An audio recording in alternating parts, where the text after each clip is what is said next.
Hello, FPL managers, and welcome to Fantasy Football Hub's Game Week 15 predicted lineups video with me, James.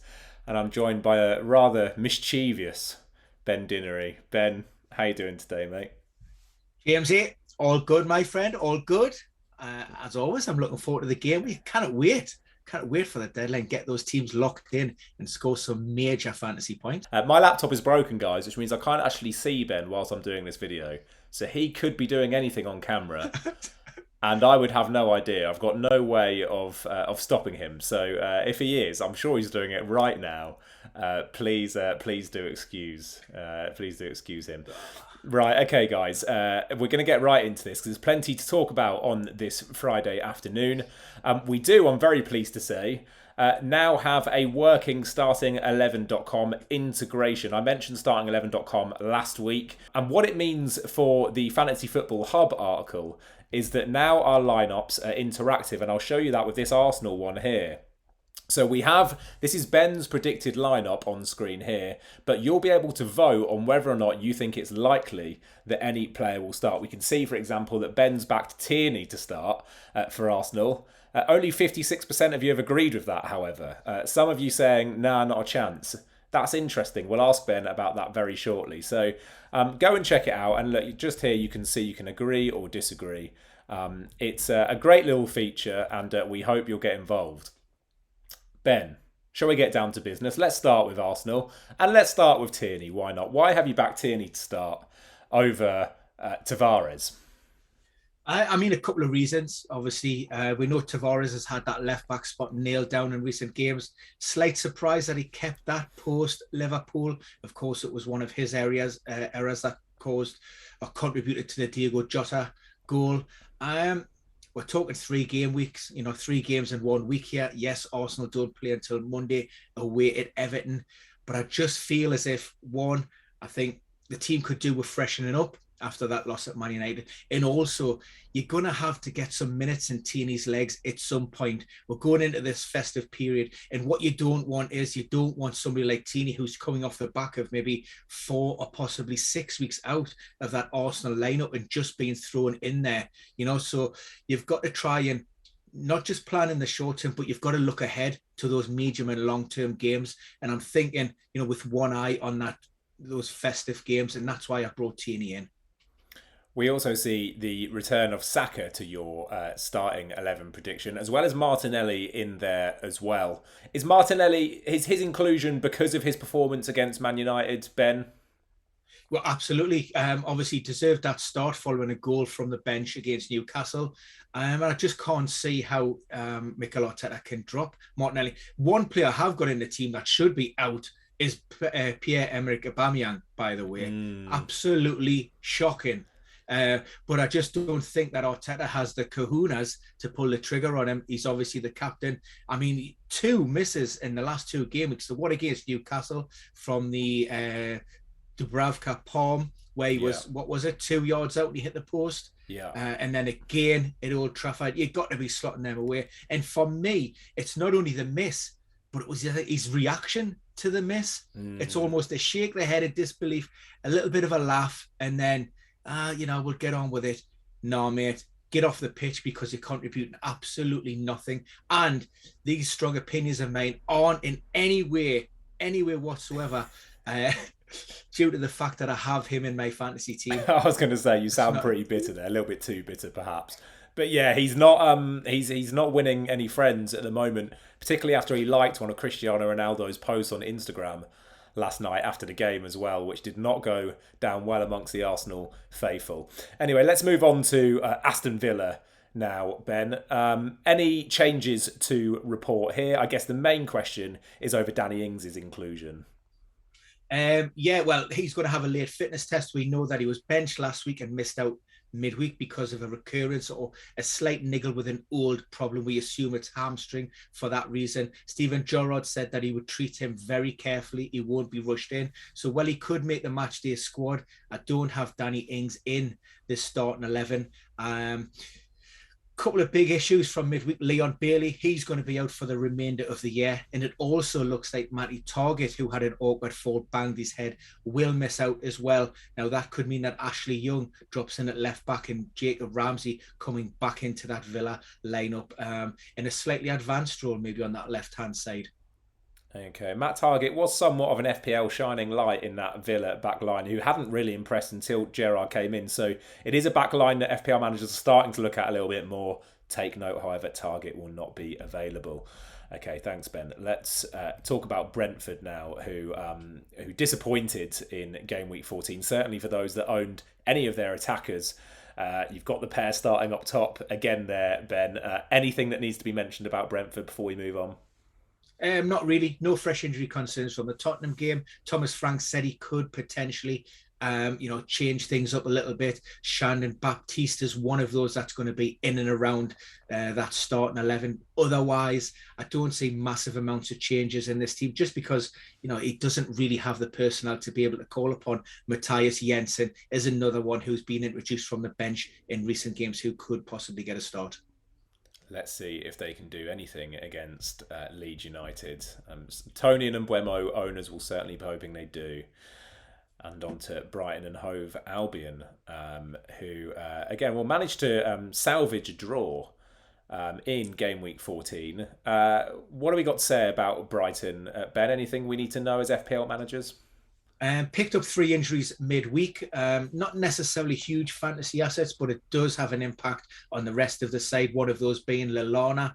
That's a thigh issue there. And also Webster. Now, Webster hopefully will open the door again for Shane Duffy. Again, Shane Duffy owner here. So I've got him in my team. But also Graham Potter did reference the fact that Tariq Lamptey, we've seen a return from him in recent weeks from a long-term hamstring problem. He will need to be managed during this period. That's why he started on the bench at West Ham. But I do have him back in the starting 11 this week.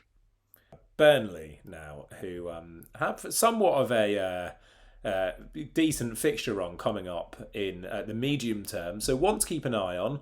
I always say this about Burnley, Ben, but they do seem pretty sturdy on first glance. Yeah, they do. I mean, we have James Tarkowski and Ashley Westwood coming back. They were both banned midweek. Jack Cork and Nathan Collins were the players that come into the side. Now, I cannot see Sean Dyche dropping Tarkowski, but possibly he could keep Cork in that starting 11 and maybe bench Westwood. That's what he has done in the past. But elsewhere, pretty solid. The only question, I've got him starting Maxwell Cornet. Sean Dyche has talked about, he's adapting to the rigours of the Premier League, and that's how he's managing his minutes. Does he start him for Gain for the 3rd time in a week? I hope so. I'm a Cornet owner. If not, you've been looking at maybe Rodriguez, Vidra with Ashley Barnes sidelined. Okay, on to Chelsea now. And the big question on everyone's lips prior to game week 15 is, will Reece James start, Ben? Do we have an update on Reece James's status?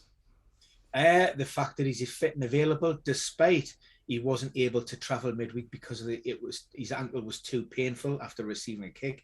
Apparently only 33% of those who voted on this agree with me, but I think he comes straight back in there. He's pivotal to this Chelsea team. They weren't great at Watford despite getting the 3 points, and that's why I can see Thomas Tuchel, freshening his side up. I also have Romelu Lukaku back in that starting lineup. Of course, he's had minutes from the bench in the last 2, but hasn't started since recovering from a high ankle sprain. Okay, interesting to see what he can do. Can Lukaku kind of kick on at Chelsea? He hasn't really made the impact that Chelsea fans hoped he would quite yet. Crystal Palace, Ben, and another team that are growing in FPL popularity with every game week that passes, although in recent weeks have been a little bit disappointing. One of the key shocks, at least for my team in game week 14, was the resting of Benteke, who, a bit like Aubameyang, missed a great chance to score for Crystal Palace. Ben, I can't actually see, because I've got a broken screen, viewers, at the moment, whether Benteke is starting in your 11 or not. He's one of the players that is cut out. Can I assume that he's in between Ayew and Zaha there? You can. Big Ben is back. Surely, Yeah, I mean the form that he's been in, I'm very surprised that he was dropped. Has a great record as well, I think, of scoring on a Tuesday night. So that made it more disappointing, the fact that Patrick Vieira dropped him for Edward. And the other main talking points, Joel Ward out of the starting lineup for the first time this year. He's picked up 5 yellow cards. Who comes in at right back? Martin Kelly's an option. Nathaniel Klein.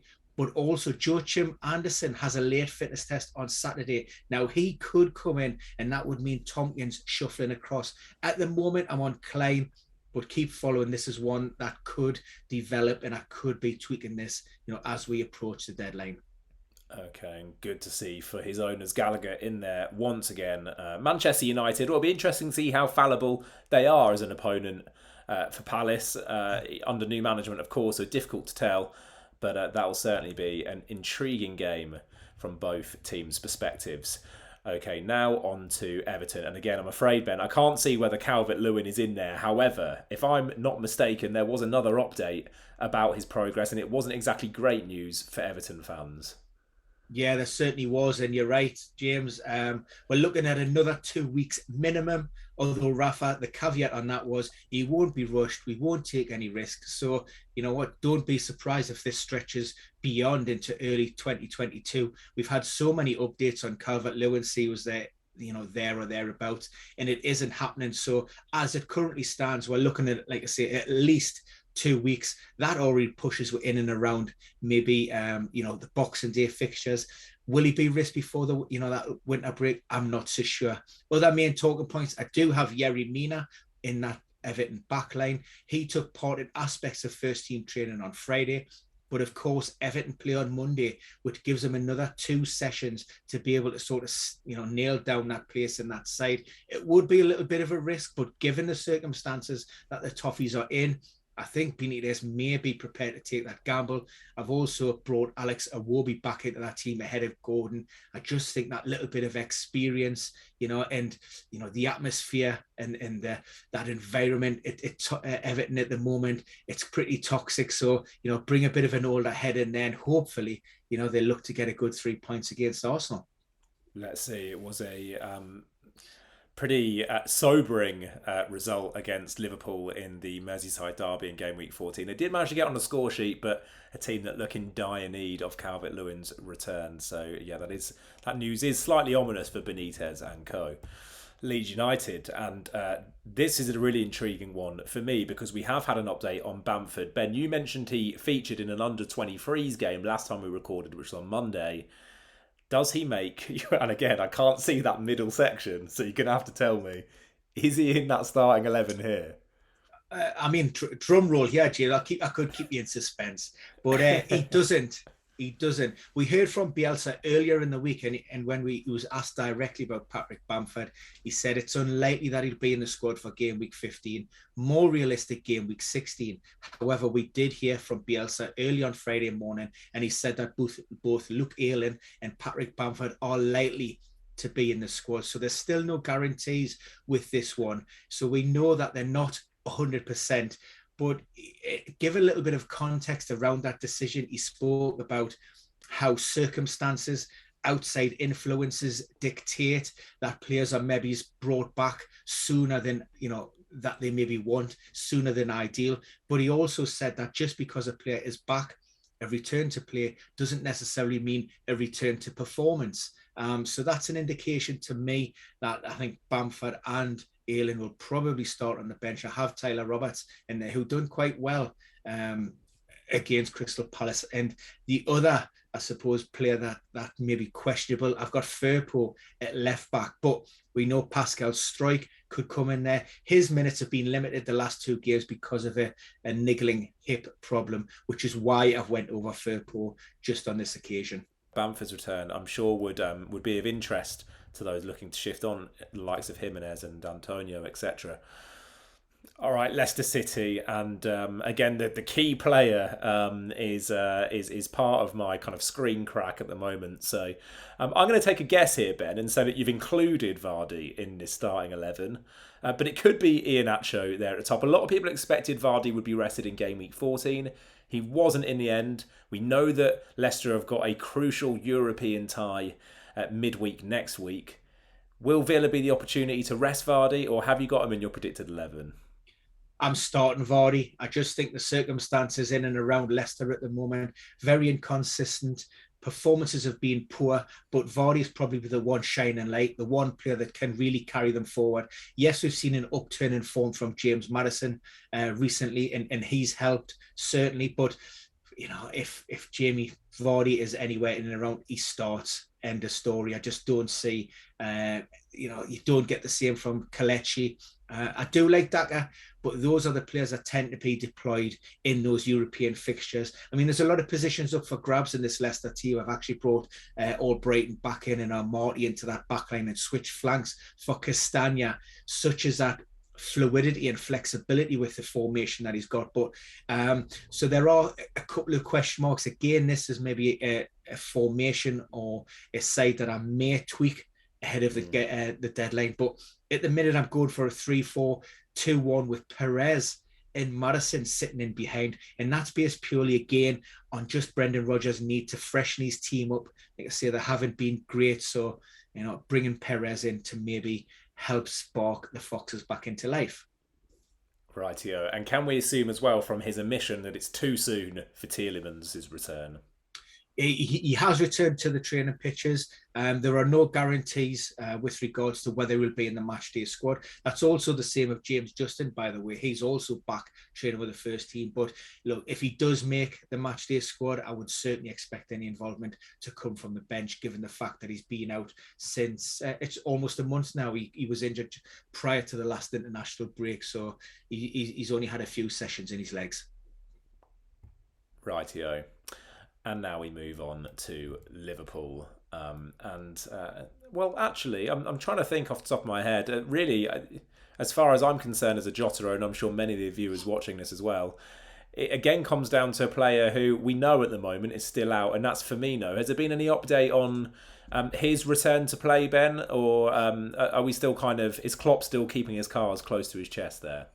I am still working on mid-December, in and around. There was no update on Friday when Klopp spoke, but what we do know, he has mentioned the fact that he's doing most of the things in training away from the main group. Then he has to get integrated. Then he has to get back up to speed.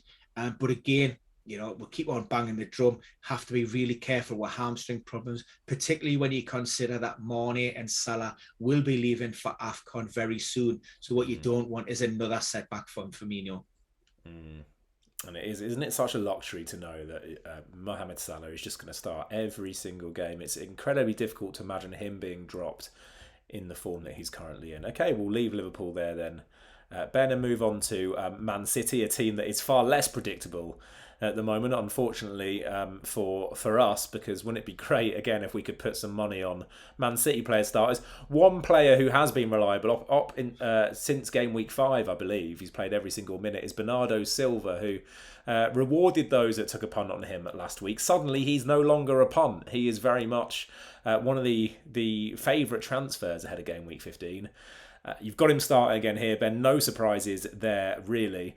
Who comprises that central block? Kevin De Bruyne. Can we talk about him for a second? Is he back in contention? He's certainly back in the squad, or he certainly will be part of the travelling squad. Earlier in this week, Pep had alluded to the fact that he had submitted a negative test, but he hadn't returned to the training pitches due to just those fatigue-related symptoms that you have post-COVID. So, yes, he's got a little bit of time in his legs, but not enough to merit a start, in my opinion. Kyle Walker, Ilkay Gundogan, they both missed out midweek. Whether that was Pep and a bit of smoke and mirrors, he said that the club doctor had said, that they weren't fit enough to travel. Of course, they return. So I've put those straight back in the start 11. There will be some occasions somewhere along the line that Jadon Cancelo will get dropped. He's the only player to have started every single game. Not this week to me. I mean, I will be putting him in that starting 11 week in and week out. But like I say, just to be aware of the fact that we know that Pep will look to protect. We have Zinchenko who can slot in there. I have Laporte returning after his ban. And those front three places up for grabs. I've still got Mahrez on the right-hand side with Jesus centrally and Sterling on the left. But of course, we've seen the return of Jack Grealish and Phil Foden midweek. but I just felt that both those players would just be a little bit short of sharpness to deserve, coming straight into that starting 11. So you would expect to see Foden, if not in the starting 11, then at least on the bench. Absolutely. Okay, right, interesting. So his return imminent then, I suppose, and across the city to Manchester United under new management, as already mentioned. A couple of backline absentees there. Luke Shaw, Ben, do we have an update on him? He's a player that will be assessed game week to game week. Of course, it's something that you don't want to take any chances or risks with. And when you look at the team, they're getting results. Alex Telles has actually done a fairly decent job, so there's no real need to change things up too much unless Ralph Rangnick has his own views on how the team should set up. He talked about the fact that they're giving away too many goals, needs to tighten things up. On the right-hand side, I've also got Delort playing again. He missed out on the Arsenal game. I think it was an accidental tread on his hand from Callum Hudson-Odoi, which left him in a lot of pain. We don't know the extent of that, whether it's just heavy bruising or whether there's been a break in there. But I've left a lot in. The only other talking point, and I'm going to mention it, but there's been nothing official, and it's just an observation, was that Ronaldo jogged straight down the tunnel against Arsenal on Thursday night. He did jog, but there was some indication that there was a slight bit of a slight problem, maybe with the hamstring. Hopefully that's just fatigue related, a little bit of cramp. It was some strange behaviour, wasn't it? I don't know if you watched the match, Ben, but he wasn't offering himself during Man United attacking plays for the last 5 minutes or so until a counter-attack right at the end in which he sprinted the whole length of the pitch and then was subbed off. So, I mean, my guess, based on nothing else but that, is that it hopefully isn't too serious for him. But it was a strange one. I wonder if it was cramp or something. I'm not sure, but yeah, that possibly fits. But of course, in the heat of battle, when your adrenaline's pumping and you're on a breakaway goal, who knows? But fingers crossed. The headlines were dominated by Michael Carrick obviously leaving, and then Ralph Rangnick coming in his first boss. So there was no mention of any team news in either of those press conferences. Yeah, with that and the Smith Rowe controversy, it was a bad game to score your 800th career goal, wasn't it? But Ronaldo did indeed do that as well. And his 801st, of course, from a penalty spot. Right, okay, Newcastle United, your boys, Ben. Anything to say about Newcastle? Nothing massive. Couple of bumps and bruises. Jamal Lascelles and Matt Ritchie both returned to the matchday squad.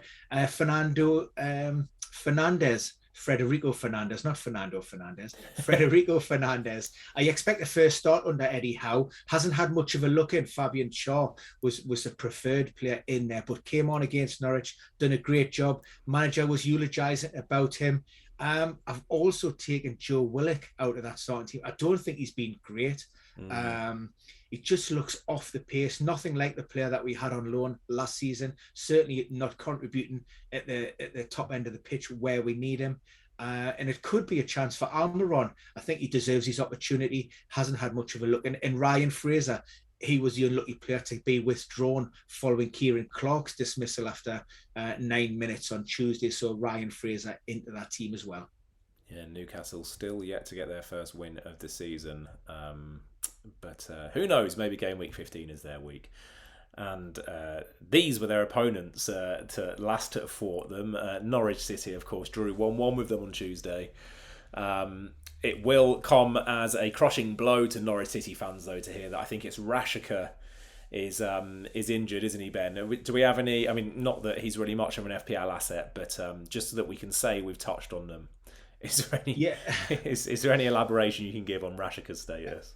Yeah, this is bad news. Unfortunately, Dean Smith was hopeful that it was just a minor tweak and that would only keep him out 7 to 10 days. But it now looks, after imaging confirmed, fairly extensive problem. We're looking at a minimum of 3, possibly 4 weeks before he's back in contention. So he may not see him again until January. Thank you very much. And on to Southampton. And again, from an FPL perspective, is there a huge amount to see here? Not really. I mean, it's probably worthy of note is Bednarek. He's out due to a calf problem, but that ties in nicely with the return of Jack Stevens. He's been out a couple of months now. Whether Ralph Hasenhüttl feels that he's fit enough to come straight in to start remains to be seen. I have him in there. The other option would be Lianco, who's had his first game or first start at Anfield in that 4-0 drubbing.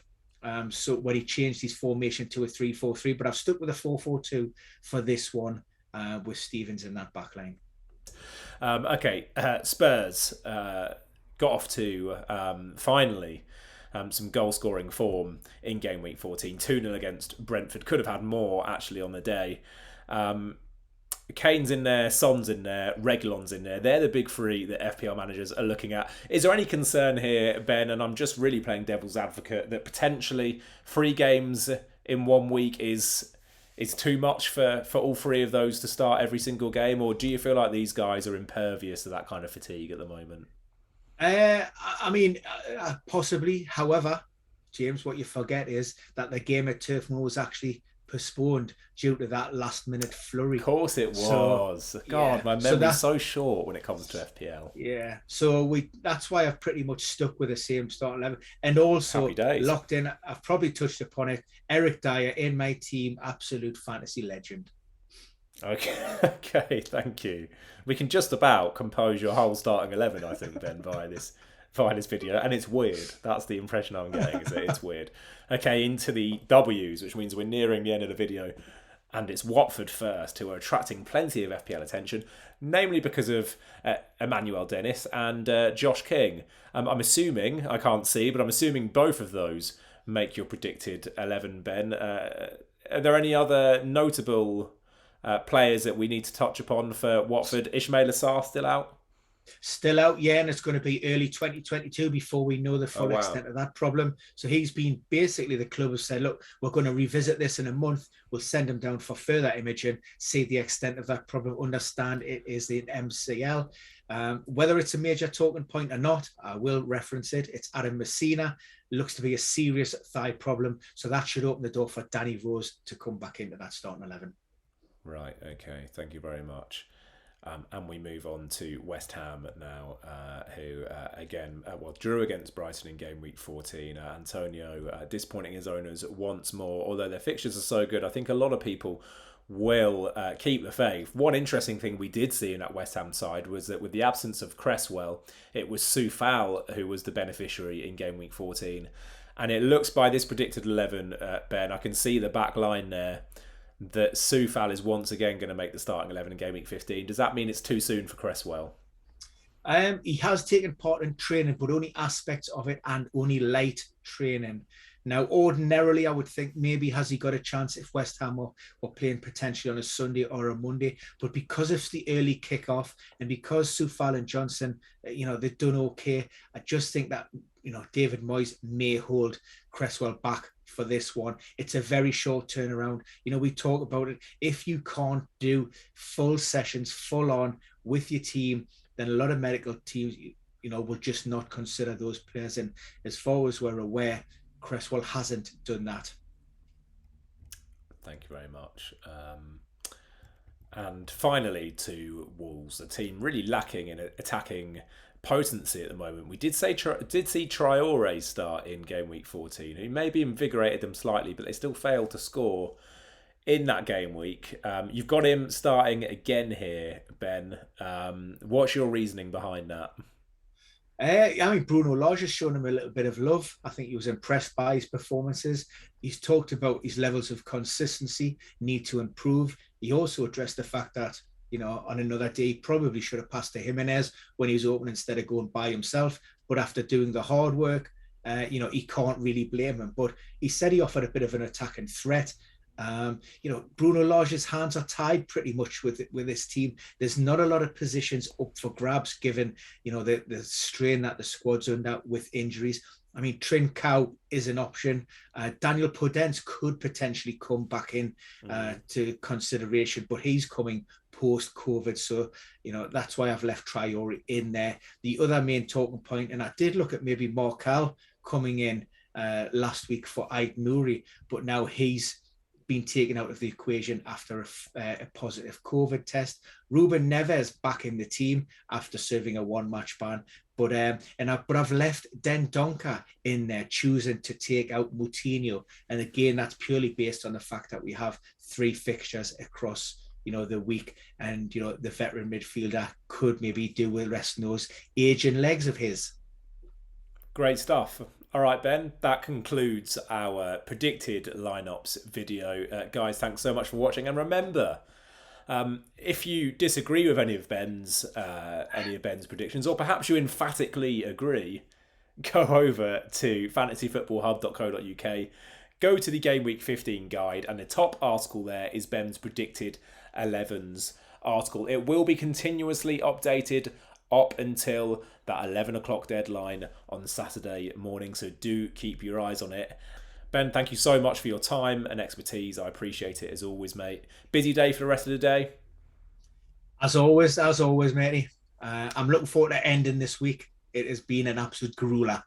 I bet you are. 3 game weeks in the space of 7 days must be tricky for someone in your role.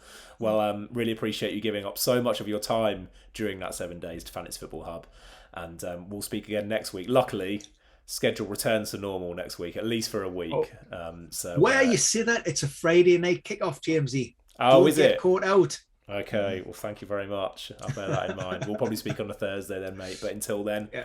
Good luck for Game Week 15. Hope Dinnery's differentials flourish once more. And I'll speak to you soon. Cheers guys. Thanks for watching. Bye-bye.